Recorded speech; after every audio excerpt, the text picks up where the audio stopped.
malo dalje je bila jedna zgrada na kojoj je pisalo Dancing. I u toj zgradi smo radili, to je radila Vuka Simić, ćerka ambasadora Simića. Tu je radila kasnije Ivanka Kuha, koja se udala za Stevu Dedjera. Imala sam vrlo fine saradnike i mi smo danonoćno radili. Jer naš posao je bio i da damo bilten iz francuske štampe i da se kod nas prevode govori naših rukovodilaca sa sednice. Bila je izvanredna prevodilačka ekipa sa Ninčićem, mojim mužem i drugima u DLSR, ali bilo je toliko tog materijala da vrlo često niste mogli da stignete. I onda su oni zvali naše studente, stipendiste u Parizu da to urade. Bili su krajnje nedisciplinovani. Mi smo ih jurili po Parizu i to bi došlo u 1 noću. A treba ujutro u 7 sati da bude u Palais du Luxembourg gdje je konferencija. Ja sam to sve izgurala. I to je Vlada Dedjer jako cenio. 1946. godine bili ste u prvoj delegaciji novinara koja je posjetila Ujedinjene nacije na njihovom prvom zasedanju. Moja prva reakcija je bila kako da idem kad mi moja sestra koja je u Moskvi radila u ambasadi, koju sam najviše na svetu volila uz svoju porodicu, dolazi u Beograd na odsustvo. Ali ljubav prema Dušku je pretegla. I prvo sam rekla Vladi, ne, on kaže razmisli.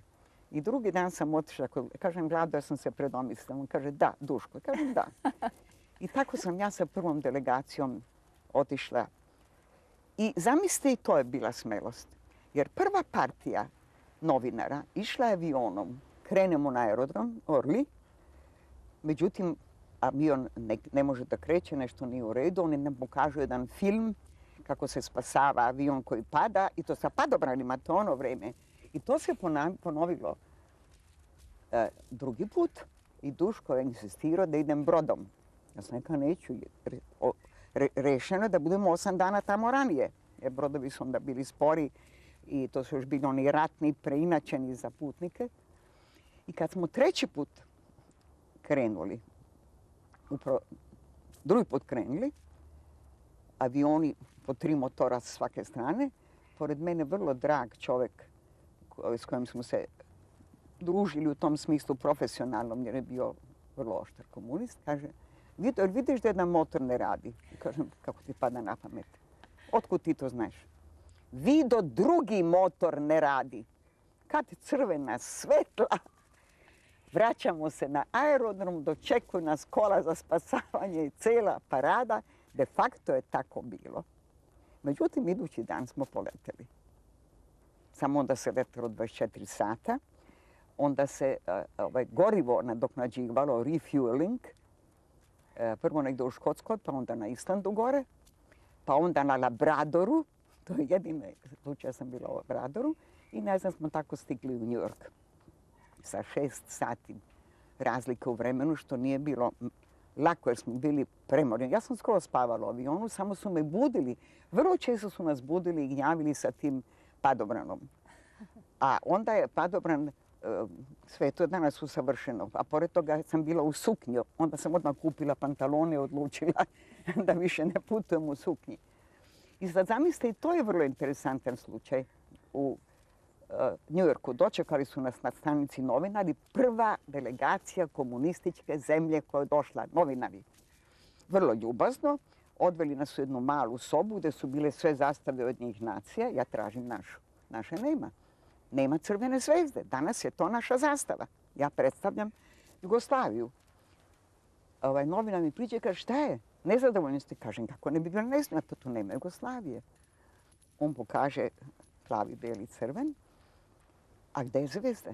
Ne znamo kako zvezda izgleda. A ja vidim u njegovim rukama šibicu sa žutom zvezdom jevrejskom. Kažem, evo, tačno ovakva, samo je crvena.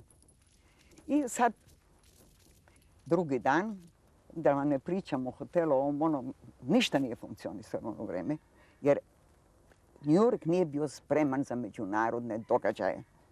Vozili su novi čuveni marinci koji uopšte nisu umeli da potrefe put, nego stanu na sred puta, pa prošire sve mape, a mi umiremo od umora. i najzad su nas odveli u Long Island u hotel koji još nije bio dovršen. Tu smo stigli valjda u 2-3 ujutro. Ja hoću poručim čaj. Nema ništa, kafeterija radi od 8 ujutro. Tako da su prvi utisci, vrata sobe se ne zatvaraju. Prvi utisci one Amerike gdje pritisneš dugme su bili potpuno suprotni na Long Islandu. I drugi dan odemo u konzulat, jer sve se odigravalo prvih dana u konzulatu. Objašnjavaju mi šta ću tamo da radim, opet bilten, novine i sve to. Najedanput ulazi Lukin, vrlo drag čovjek, kasnije se opredelio za Informbiro i nešto u svetu.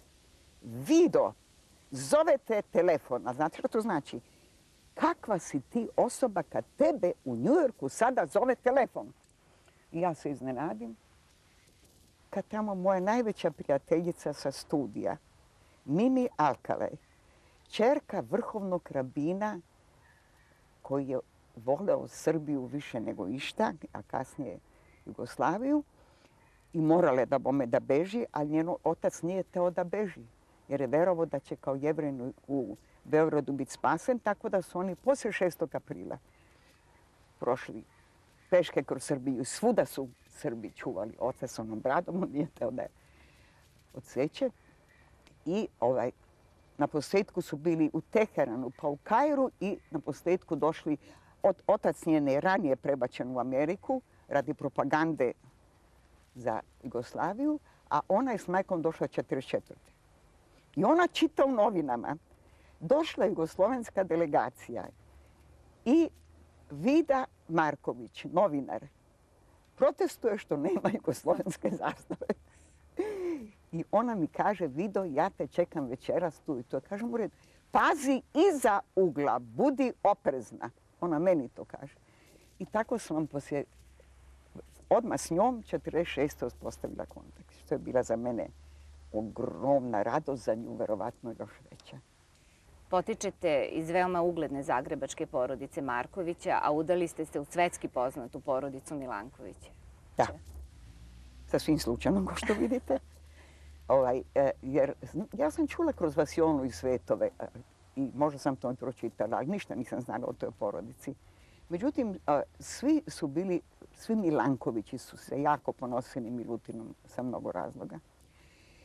I kasnije, kada smo premešteni u London, gdje je Duško premešten za prvog sekretara i bili odmah novembra na prvom našem prijemu za Dan Republike, prišao mi jedan stari pogrbljen čovjek i rekao, ja sam predsjednik Kraljevskog naučnog društva. Ako sam dobro čuo, vi ste Milanković, jer je naš, rekla sam mi već ime, opet sam zaboravila. Brilej je me zamolio da idem pod prezimenom Milanković, da ne ispada da je to neki slobodni brak. I ja se trgnem, nisam bila navikla na Milanković. I ja kažem, ne, moj muž je Milanković.